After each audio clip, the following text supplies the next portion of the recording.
phase 2, we start our foot rebuilding program. Now, the most important thing we got to remember is the feet are the ignition to our glutes and core. So this is going to be one of the most important parts of this process, is learning how to activate the feet so that we can turn on the entire kinetic chain, specifically through our posterior chain.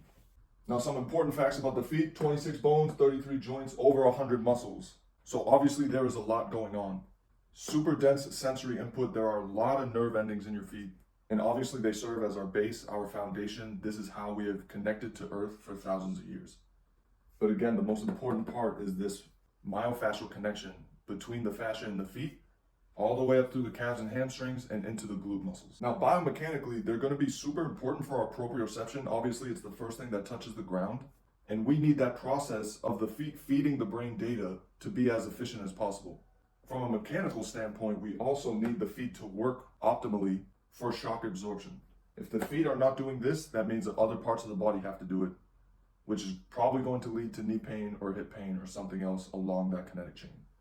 So the main problem is the feet are very dynamic and they are highly adaptable. So this is going to be the problem because of shoes, but this is also going to be a huge part of the solution. So because they are dynamic and adaptable, when you put them in a shoe all day, that constricts them and also cushions them and disconnects them from the earth, you get less muscle stimulation, not only in the feet, because we know that the feet connect to these two other muscle groups. We get less proprioception, less awareness of where we are in space, less stability, less shock absorption, less alignment in our bodies. And all of these things lead to less functional movement, which, as we know, leads to pain and unathleticism. So what is the solution? First, we have to regain mobility. Remember, mobility stands for movement ability. It's not just going to be stretching.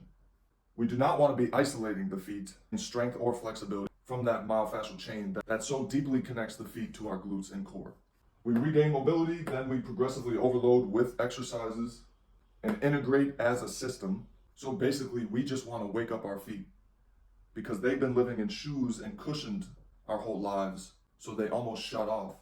And we lose awareness of what's going on with our feet, and then we lose the ability to use all of those individual muscles. Imagine if you wore mittens for a straight year, how your hand would look and how your hand would be able to operate. Now, after we do these things, then we spring load. And remember, we want to train our body to be fast first. And part of speed is also power, which means we are going to have to build the strength to a certain degree, but maximum strength is not our end goal. This is our end goal. So we are going to spring load our feet and integrate that entire system with plyometrics, and that's more into phase 3. So the exercises in phase 2, we will mainly focus on levels 1 through 4, which will be toe mobility drills, barefoot walks, some toe crunches in gait and also in a single leg hold.